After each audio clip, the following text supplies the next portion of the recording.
Now Carrigan. Oh, what a pickup. Payne Haas. Oh, then the pass. Come on. That's not fair. Oh, now he's a dummy half. And he scores.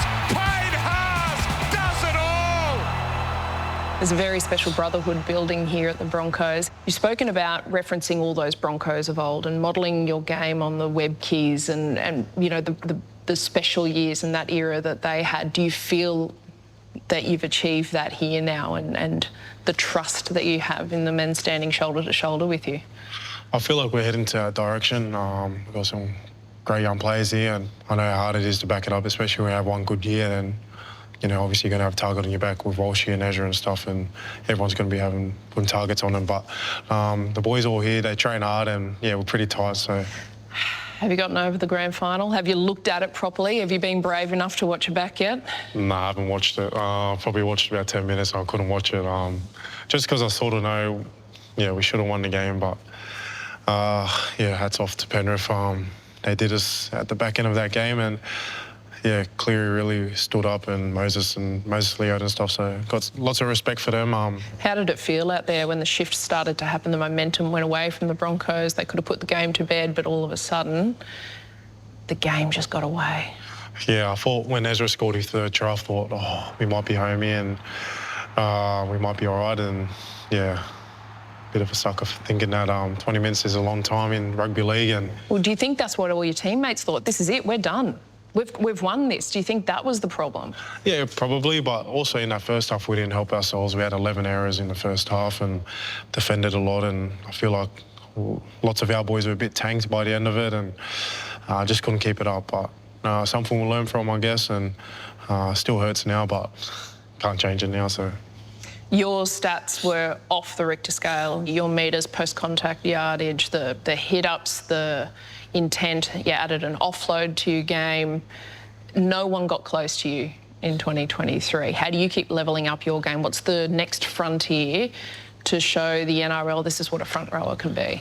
Obviously, I've been working hard on other parts of my game, but as long as I show effort every week and just try and do and just try and be the best man I can, and yeah, just looking to go one more. How did you do it with everything going on at home and so many distractions and so many emotionally draining moments? How did you then have a breakout year? Because I remember asking you how these games you're having, it's not just one breakout game, it's week after week, it's the consistency, and you said, oh, I'm working hard. So do you feel like you've just taken control of the things you can control?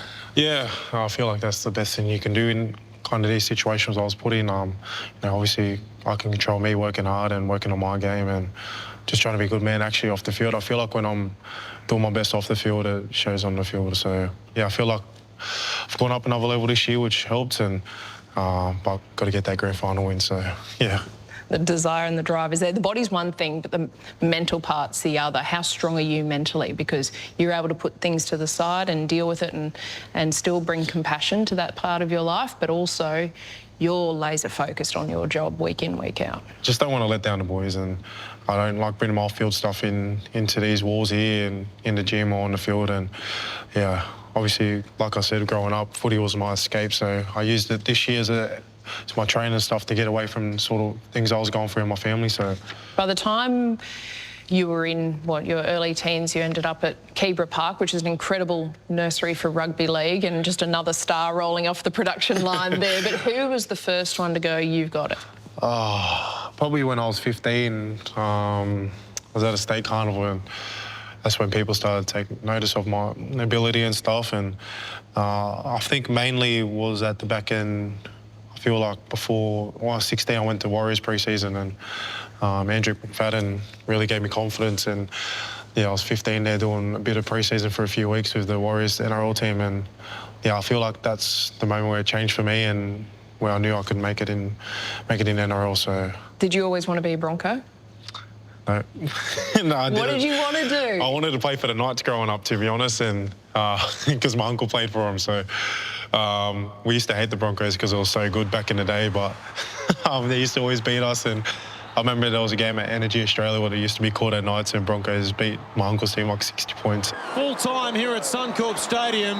What a win at Brisbane 71 have defeated Newcastle 6. I used to hate them all the time, but yeah, I think being here since I was about 17, I've loved the place, and yeah, it's one of the best clubs. So I don't picture myself ever leaving this club. Because you're always in the headlines. He's going to leave. He's got this big money offer over here. He's going to go to rugby.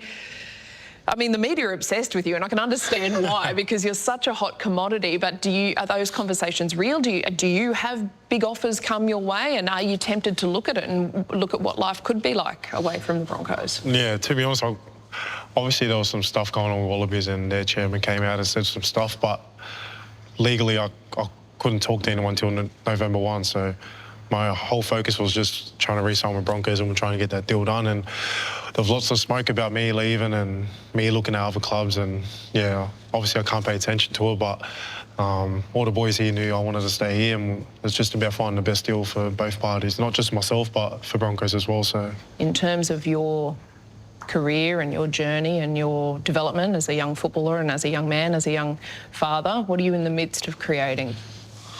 I'm not sure yet, to be honest. I picture myself being a pretty modest person, so I don't like really talking about myself. But yeah, I just want to be the best version of myself I can, and that's being off the field. And you know, obviously, footy is such a small thing in my life now, which I've sort of noticed. And you know, obviously, if I'm a great dad and great partner, that's all that really matters to me. And I enjoy playing footy on the weekends, enjoying my mates at training. But yeah, as long as I'm a good man off the field, that's all that matters.